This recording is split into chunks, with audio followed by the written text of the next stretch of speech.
Welcome back to the deep dive. And today, well, we have a really ambitious mission for you. That might be an understatement. Right. We're trying to basically short-circuit your reading list and plunge right into a theoretical framework that is. It's so comprehensive. It tries to solve the fundamental problems of psychology, motivation, even philosophy all at once. It really does.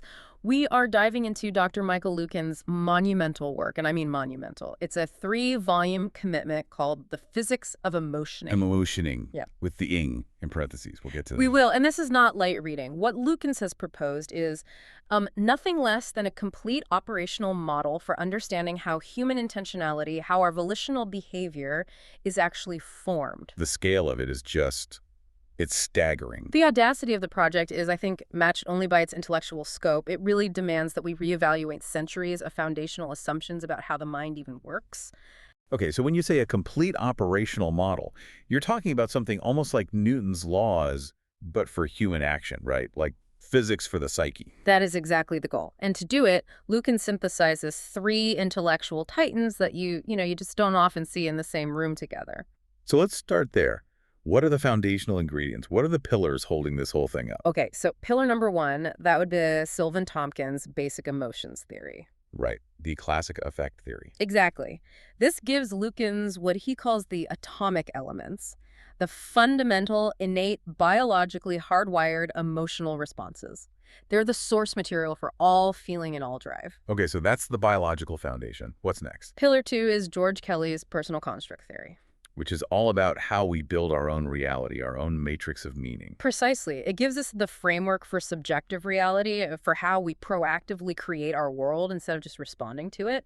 But the truly radical core, the engine that lets him call this a physics, comes from the 3rd pillar. And that is? Humberto Maturana's biological theory of structure determinism. Okay, so we're fusing innate biology, a constructivist view of meaning, and a hardcore deterministic model of how living systems operate. How? How do those 3 things together produce a theory of action? Well, the synthesis posits that the mind forms intention and drives behavior through this continuous lifelong process that Lukens calls emotioning. Emotioning. Yes. And it's not just feeling, it's the ongoing, proactive, often completely non-conscious process of making meaning in real time. This process of assigning value, significance, and relationship to everything in our world, it generates a kind of psychological force field. He actually names it virtual gravity. Virtual gravity. I love that metaphor. It clicks instantly. Right. So the things that matter most to us, our deepest values, our biggest fears, our core relationships, they act like massive, dense planets in our internal universe. Exactly. And they exert a measurable, predictable pull on our behavior. In this model, they determine our path. And that's the big claim of this whole 3-volume work, isn't it? That's the claim. That this framework provides a comprehensive explanation for the how, why, when, and where any living system takes purposeful action. And in doing so, it allows us to just jettison what Lukens sees as centuries of inherited philosophical errors that have trapped us in these, endless, unproductive debates about motivation. All right, so let's start right there with those philosophical errors. When he says we need to overturn centuries of assumptions, what are the biggest sacred cows that he's going after? Well, first one, and probably the most culturally entrenched, is the complete rejection of what he calls rational supremacy. Okay, the idea that logic is king. Yes, we've inherited this worldview, going way back to Descartes, that places reason on a pedestal. It's the supreme guide, the highest form of human functioning that's supposed to override all that messy emotional chaos. The classic tripartite model, thinking, feeling, acting. In that order. Right. And Lukens says that whole model is not just reified, it's fundamentally wrong because thinking is way, way over-prioritized. We're all taught that, right? The path to being a successful adult is to suppress your emotions and let cold, hard logic rule the day. So if emotioning is the real driver, what's left for logic to do? Logic is demoted. It's reduced to a magnificent tool. A tool? A very powerful one. It's incredibly effective for analytical processing, for categorization, for building complex things like mathematics or legal systems. But, and this is the absolute key distinction, it does not and it cannot will the use of itself. What do you mean by that? To even pick up the hammer of logic, some emotional starting point has to come first. You need interest to focus your attention on a problem. You need desire to want to solve it. Or you need fear to calculate the risk of not solving it. The logic is always in service to an emotional starting point. Oh, I don't decide to logically calculate my taxes just because math exists. I do it because of the emotional desire for financial security, Yeah. or maybe the fear of getting a letter from the IRS. Absolutely. The logic is secondary. It serves the primary emotional driver. Thinking is always, always subservient to that foundational drive. If you think about it, if thinking were really the main determinant of motivation, we wouldn't see so many motivational similarities between us and, say, other animals who don't have our cognitive firepower. That's a good point. Our big fancy frontal lobes, they facilitate incredibly intricate means to an end, but they don't change the fundamental ends themselves. Those are still rooted in these basic emotioning drives for things like connection, safety, or exploration. This also throws a wrench in the whole ideal of objectivity, which I guess leads directly to the second myth he tackles. It does, the myth of the non-emotional state. Lukens claims we never have a non-emotional moment. Not as long as we're alive and relating to a universe that has any meaning for us. It's a radical statement, but it follows directly from his deterministic position. In this model, emotioning is just. It's omnipresent. It's happening constantly until death. So the belief that you can achieve some purely rational, dispassionate state is not just difficult, it's an inherited error. It's impossible. So what about what looks like pure rationality? Hmm. Scientists dispassionately analyzing data, or a judge coolly weighing evidence. What's happening there? What that really is, according to Lukens, is a form of very low-level emotionality. Low-level emotionality. Can you break that down? If I'm just reading a really boring report for work, what's the emotioning? Is it interest? Yes, almost certainly a very low level of interest, maybe paired with a tiny amount of desire to finish the task, or a minimal amount of fear of what happens if you miss a deadline. Lukens talks about this using the concept of salience, Sailing. which is basically meaning density. So when salience is high, let's say you're in imminent danger, the emotioning is obvious, it's kinetic, it's passionate. But when you're reading that dull report, the meaning mass is either very small or very far away in your virtual space. So the gravitational force it's exerting is tiny. Tiny, but it's not zero. That's the key. You are still relating to the report as a meaningful object within the context of your goals. The feeling signal it generates is just too slight to really break through into your conscious awareness, but the system is still active. It's still operating. Which means true objectivity is a structural impossibility for a living system. We are designed from the ground up to assign meaning. And meaning, by its very definition in this theory, is inseparable from emotioning. Which brings us to the third, and for many people, the most controversial myth he tries to dismantle. I have a feeling I know what this is. I bet you do. It's the enduring philosophical belief in free will and control. And this is where Lukens really sticks his neck out. I mean, we are so culturally conditioned to believe that our greatest asset is our infinite ability to choose.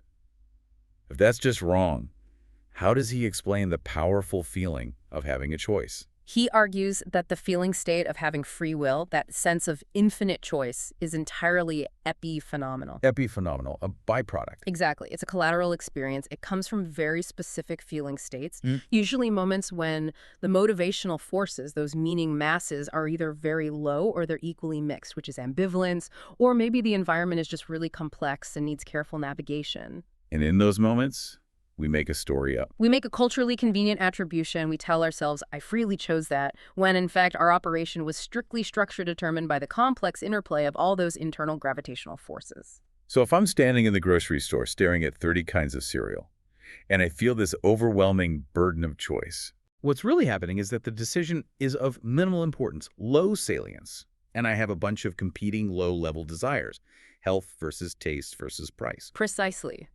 That low-level mixed passion provides the powerful illusion of autonomy. The system is still operating deterministically, but because all the forces are small and pulling in different directions, the trajectory, your final action, looks wobbly and unpredictable. And that fools the part of our mind he calls the observer into believing that some mystical will stepped in and made a sovereign choice. So free will is just a conceptual error. It's like the ghost in the machine or the homunculus. That's his position, yes. A myth we tell ourselves. But wait a minute. If free will is a myth, this has huge practical implications. How does the theory handle accountability? If my actions were determined, how can I be held responsible if I, say, hurt someone? This is a critical point, and he tackles it head on. He suggests we have to shift our entire concept of accountability. We need to move from an external, moralistic idea based on free choice to one based on internal integrity. Internal integrity. The fact that we don't freely choose our motives doesn't mean we are absolved of the responsibility to understand them. He notes that the very desire for free will often comes from this deep, hardwired human drive to control our experience. If I can choose it, I can control it. But that control is the illusion. So the real work isn't pretending we chose our action, but committing to understanding why our system determined that action in the first place. Exactly. Accountability becomes the observer's duty to provide an honest, self-aware report of the system's total operation, to recognize the gravitational forces that determine the outcome, even if those forces were contradictory or painful or led to self-sabotage. It shifts the burden from an impossible standard of control to an achievable standard of integrity. And to really get our heads around how that system operates, how it's determined, we have to go deeper into the philosophy that underpins the whole theory. Okay. This is where Maturana's biology and Kelly's constructivism really merge. It's all about how reality is created, not just passively received. Let's unpack that then. Structured determinism meets constructivism. I think most of us, myself included, grew up with the basic idea that my eyes and ears are like cameras and microphones, just transmitting the outside world directly into my brain. Lukens is saying that's not what's happening at all. That passive, reception-based view of reality is the first big error he wants to correct. He adopts a really radical constructivist view. The world isn't taken in like a camera capturing a photo. The outside itself is actively created by what's going on the inside. Meaning isn't received from a stimulus. It's created proactively by the living system all the time. So the tree in front of me isn't just an object with fixed properties that I'm passively observing. It's a collection of energy that my specific structure organizes and then assigns meaning to. It could be shade, it could be firewood, an obstacle, a thing of beauty. Precisely.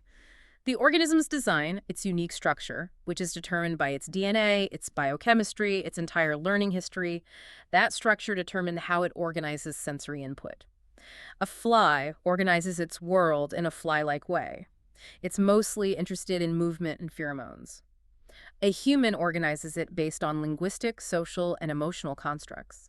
We can never step outside of our own structure to perceive reality as it is, because our structure is the medium of all perception. Okay, that leads to a really controversial assertion in the book, that the living system never makes mistakes. How can that possibly be true? Walking off a cliff, this seems like an undeniable mistake. Well, the word mistake is a human, culturally derived judgment. It's based on our expectations and our preference for a certain outcome. From the perspective of the structure itself, the system always does what its nature determines it will do based on the current configuration of all its internal forces. So if a system walks off a cliff? It's because the internal meaning matrix at that precise moment, which might be a mix of intense focus on an internal thought, deep interest in something ahead, and a very low salience for external danger, determined that walking forward was the operationally correct move at that moment. Wow. That completely reframes psychology. We stop asking, why did I fail? And we start asking, what internal forces determine this undesirable outcome? It replaces moral judgment with mechanical analysis. The system is always maximizing its operational integrity based on its current structure. So the job of an intelligent, structure-determined being is to better understand those determining forces so we can create a structure that leads to more desirable outcomes in the future. This gets even more complicated when we introduce language. Let's talk about what Lukens calls the observer system conundrum. This internal split we all feel between the self that's experiencing something and the self that's commenting on it. Yes. The development of rich, symbolic language is the structural change that allows for self-conscious awareness. We become self-referential systems. We are simultaneously the subject who is experiencing and the object who is being commented on. So the system is the whole being, having the actual experience in real time. The observer is the talking head, the inner commentator or reporter that comes in after the experience to process it. You've got it. The system is the one feeling the raw panic when the plane hits turbulence. The observer is the part that, afterwards, starts calculating the statistical probability of mechanical failure. And the observer's report is useful for planning and communicating. It's vital. But here's the crucial problem, what he calls the gap. The observer's report can never be the whole truth. It's just a facsimile, an approximation. Words and abstract ideas simply cannot fully capture the totality of a meaningful, phenomenal experience. The raw, proprioceptive, felt reality of the system. We confuse the map for the territory. All the time, we mistake the neat, tidy verbal summary for the messy, complex operational truth. And this confusion, he argues, is the source of a profound self-alienation. When the observer tries to manage the system, like when you try to rationally talk yourself out of a panic attack, it often fails. Why?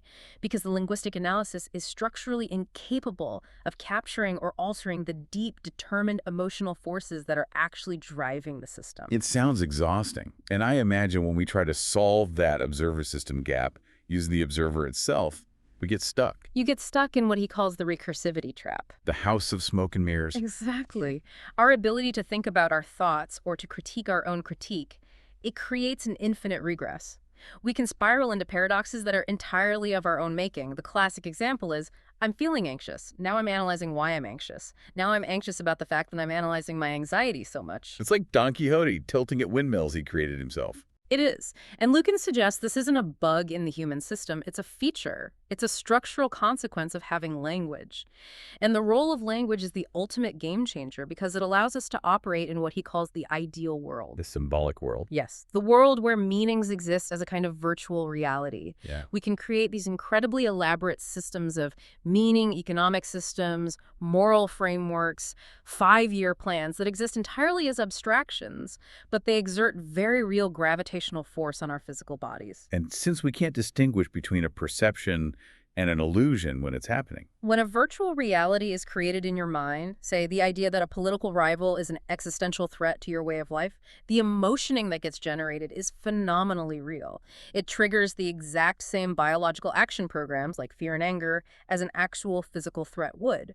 Our cognitive sophistication allows us to live almost entirely in this potent, self-created virtual reality, which is why things like self-deceit and internal conflict become such huge, pervasive psychological challenges for us.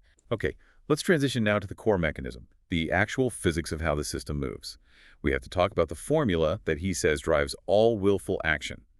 E equals a function of MA. EMA. Emotioning is a function of meaning and action. This formula is the mechanical heart of the entire theory. It completely rejects any kind of linear model. So it's not think, then feel, then act. No. Emotioning E is the drive nature, the life force itself. It's a circular, self-perpetuating, and self-validating process. Meaning and action are, in his words, reciprocally co-determining. So the very act of assigning meaning to something is already an action in itself. And that action simultaneously creates the emotioning that then drives further meaning assignment. It's a constant feedback loop. You've got it. It's not a sequence. We don't deliberately think a thought, then consciously choose a feeling, and then decide to take an action. The entire being acts in one orchestrated, unified dance. The system is meaning-making. The system is emotioning. Thought, feeling, and physical movement are just different expressions of this one singular underlying process. And the force that powers this loop is the meaning mass in virtual gravity. What gives an idea or an object its mass in this internal virtual space? Its mass is its valuation. It's the assignment of gravitational force. And this force is quantified by that term we used earlier, salience. Right. Which Lukens defines as the size, density, closeness, virtual proximity quotient of meaningfulness. It's not just how important something is intellectually, but its immediate, palpable relevance to your existence right now. So an abstract concept like justice might be a massive idea in my mind, but its gravity only really starts to pull on me if its salience becomes high.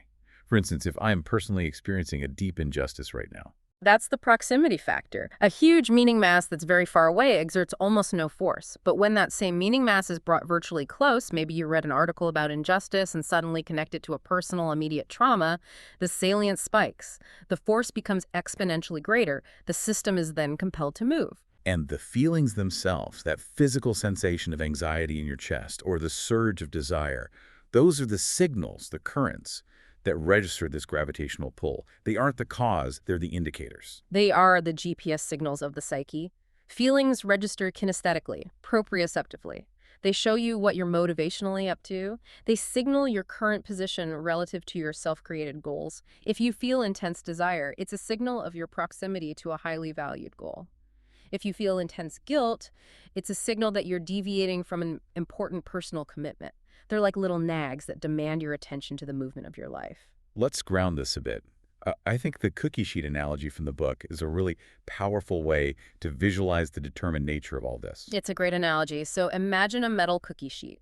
That sheet represents your entire meaningful world at any given moment, and it's constantly shifting based on your current meanings and goals. The tilt of the sheet is the emotional force field, the virtual gravity, and a single drop of water on that sheet is your behavior, your trajectory through that meaningful space. So what happens when the emotioning forces are really intense and clear? A high salience event, which he describes as a severe tilt, maybe over 55 degrees. When the tilt is that severe, a moment of great passion or high commitment or extreme threat, that water drop moves in a straight, fast line. There's very little wiggle or apparent choice. That's high salience.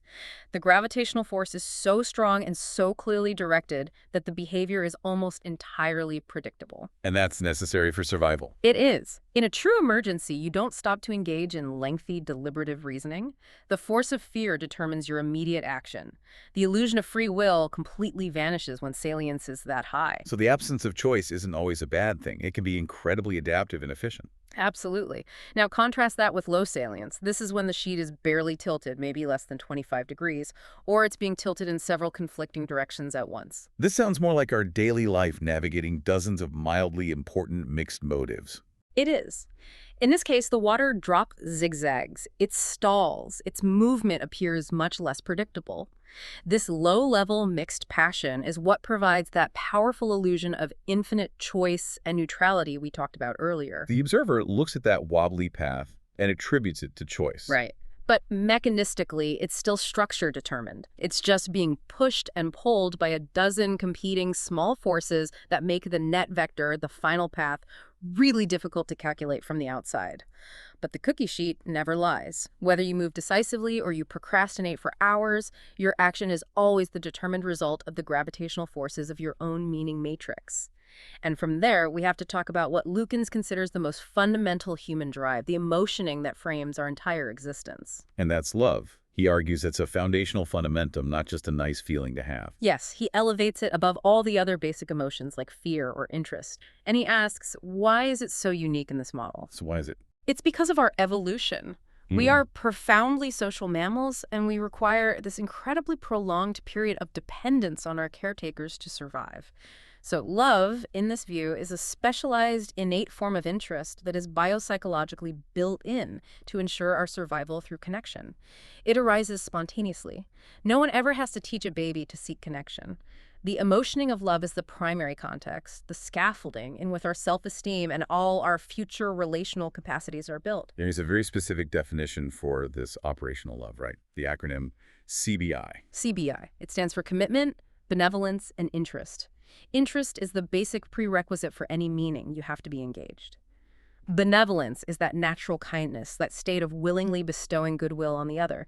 But commitment is the real defining characteristic that elevates love beyond just a fleeting affection. Commitment as the exertion of force over time. So how does that commitment define the intention of true love? Commitment is the relational constant. It's what rises past all the quid pro quo transactional considerations.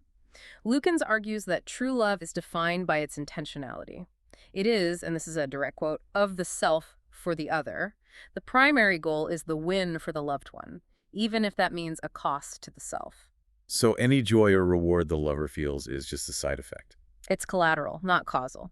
A true lover, in this model, would willingly take the loss if that was what was required for the loved one to genuinely win. And that distinction between love versus liking is so critical here. Liking is transactional. It's about serving the self. Exactly. Liking is conditional. I like this thing because it gives me pleasure or makes me feel good. When it stops providing those things, the liking wanes. Love, because it's rooted in commitment and benevolence, is designed to be intentional toward the other person's well-being and structure. It's the difference between using someone for your own happiness and committing to contributing to theirs. And confusing those two, as Lukens notes, is the cause of massive relational chaos. What happens then when that initial scaffolding of love is damaged, when a child experiences neglect, rejection, or abuse. Those early pre-verbal wounds compromise the entire foundation. A healthy sense of self-esteem and lovability just can't form properly.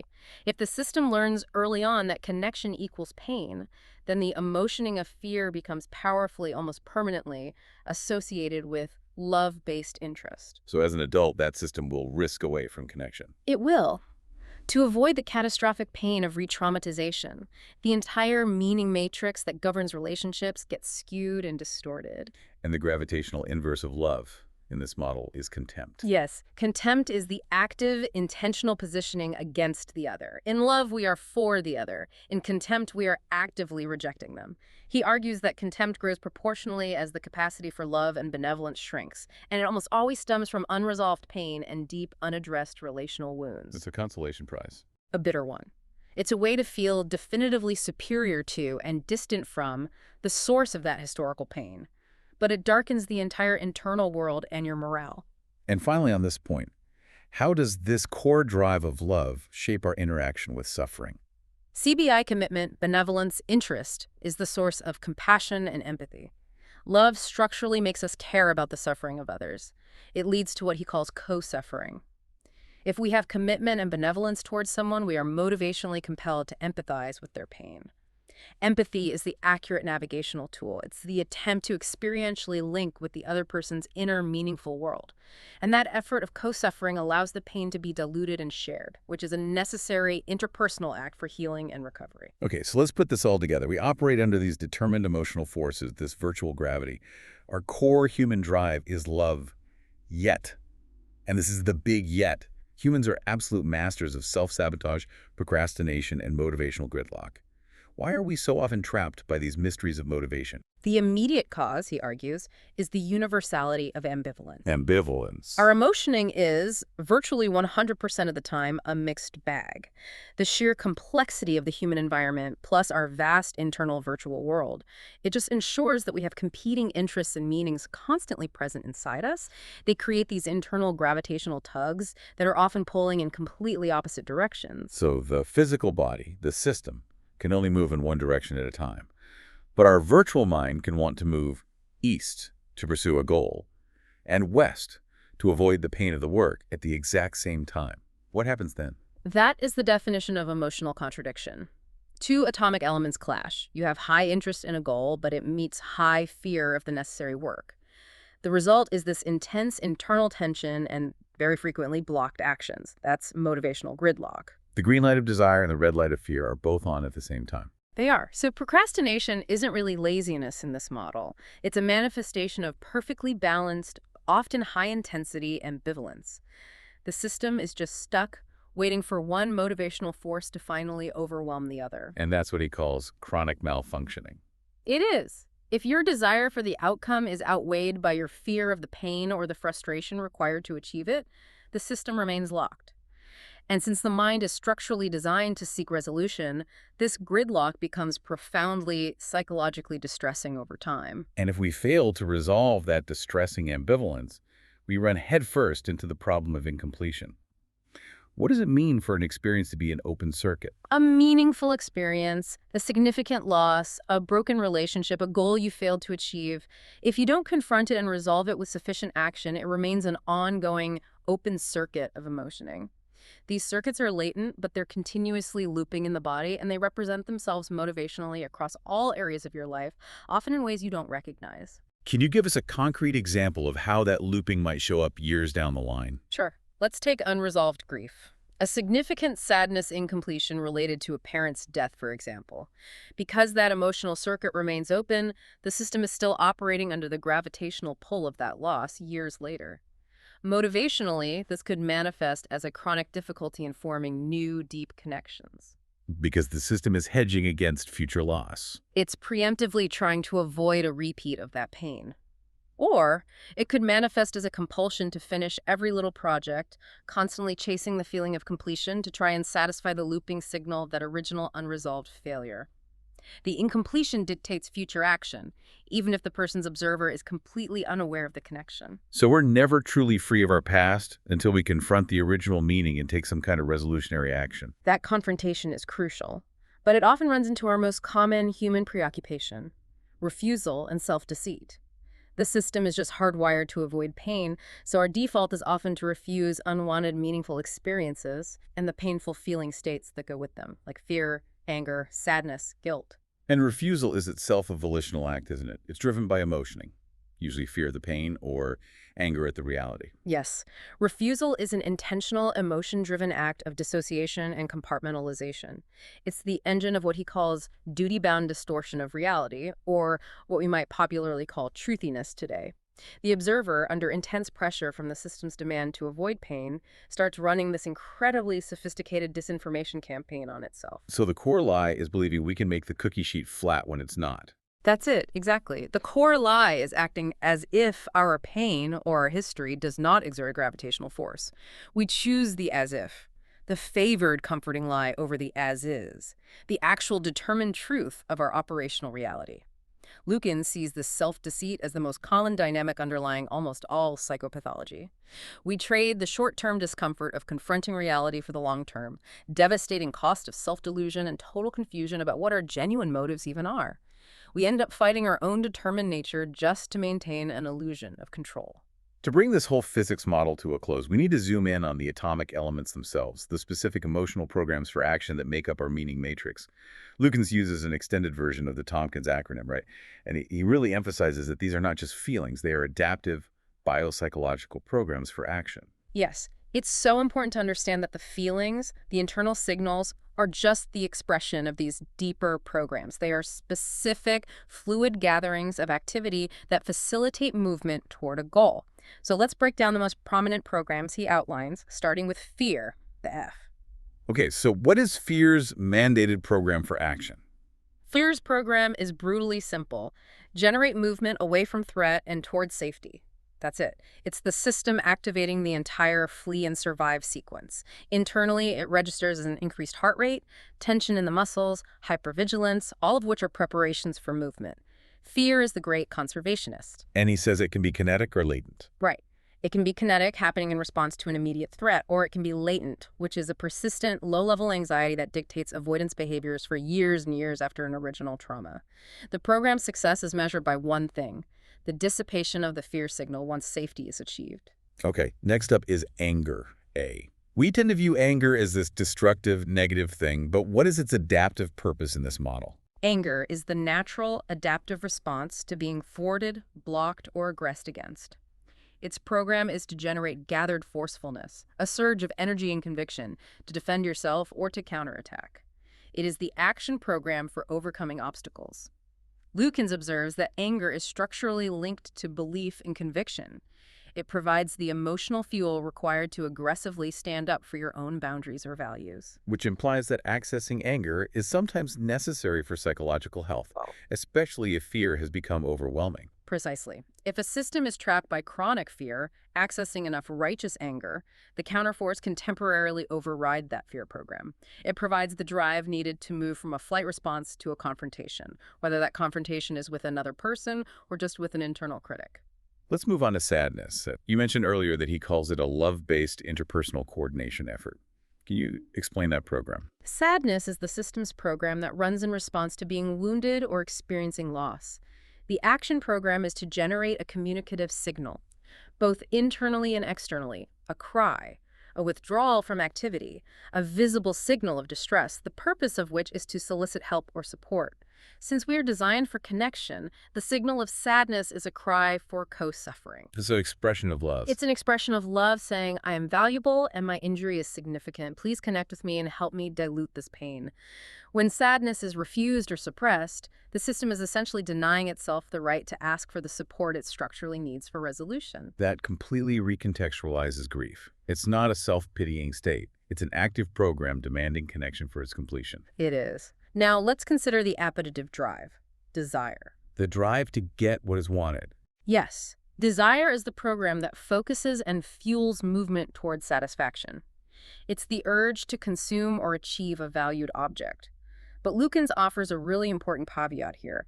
Desire needs the structural guidance of purpose. If desire is just a slave to the hedonic principle, the symbol pleasure-pain binary, it leads to an endless compulsive servitude. If the system's structure demands immediate gratification all the time, which is high salience in the short term, it inevitably leads to long-term misery, because the long-term goals, the purpose, lose all their gravitational pull. Now we get into the really social self-conscious programs, guilt, G, and shame. Right. Why do these only emerge in creatures like us who are capable of deep love and language? Because they relate directly to our relational commitments. Guilt is the program related to responsible action. It signals a failure to uphold a commitment or a violation of a relationship contract. The action program is geared toward restitution, confession, and apology. And shame. Shame is related to self-validity. It's that profound feeling of being inferior, unlovable, or inadequate. Shame's action program triggers the urge to hide, to disappear, or to minimize the self to avoid any further judgment or exposure. And when we meet these two incredibly painful signals with refusal, that's when we start the descent into contempt. It is. The refusal of guilt and shame necessitates dissociation. We have to distance ourselves from the feeling because it's too painful. But since these programs are fundamentally linked to our love-based interests and our need for relational integrity, refusing them means we distance ourselves from our core self. And this self-deceit pushes us towards contempt, where we might reject the relational world entirely as a way to cope with the pain of feeling structurally flawed or unforgivable. Finally, we had to revisit interest, which he calls the inner electron ring. Interest is the foundation of it all. It's the omnipresent baseline operational property of all mobile systems. Its program is focused on scanning the environment, generating movement towards novelty, and maintaining curiosity. It is quite simply the need to know what's next. So even in moments of intense fear or overwhelming sadness, some level of interest is still there, driving systems' curiosity about the outcome. Yes, interest is the energy that allows ambivalence to even exist in the first place. It forces the system to continually engage with its environment instead of just shutting down. It's the ultimate structural constant, ensuring the system continues to move, adapt, and build its constructivist reality right up until death. So we've completed our deep dive into Lukens' The Physics of Emotioning, and this comprehensive 3-volume framework really forces a profound recalibration of what we even consider to be causal in our own lives. The central thesis really holds firm, doesn't it? Motivation is driven by emotional evaluation and meaning, that EFMNA, not by deliberate rational thought or some kind of mystical intervention of free will. Our thinking processes serve our emotioning. They don't lead it. And the essential takeaway for you, for the learner, is to really transform your relationship with your own internal signals. Your feelings are not the enemy that you have to manage or suppress. They are a sophisticated emotional positioning system. They reveal your deepest, most significant meanings and goals, and they show you the strength of the gravitational forces that are currently acting upon you. The stronger the feelings, the higher the salience, and the more vital that issue is to your structure-determined system. You are fundamentally incapable of moving away from something that carries that much meaning mass for you. So the first necessary step towards what he calls integrity is to just halt that automatic human tendency toward dissociation and refusal. And instead, you have to train yourself to associate to these signals. Accept them as the objective truth of your system's operation, even if your observer wishes they were different. Reconnecting with the truth of your emotioning is the only path toward profound self-understanding. Which brings us back to that critical, provocative thought we raised at the very beginning. If we are structurally determined and free will is just an attributional myth, how do we live a life of meaning and responsibility? Lukens offers a very powerful answer. Integrity. Integrity is the observer's ongoing, honest-to-goodness effort to render what is true for the system. It's the commitment to internal validity, to full self-understanding. We are determined beings, yes, but the structure of a mature human being allows for the determination of honesty. We're not controlling the cosmos, but we can engage in the lifelong commitment to truthfully understanding our own operational physics.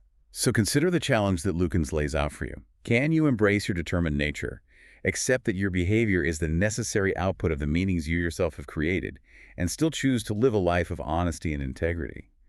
Accepting that your greatest obstacle isn't the world, but your own refusal of your own experience, that self-deceit is the true enemy of the self. That is the ultimate deep dive.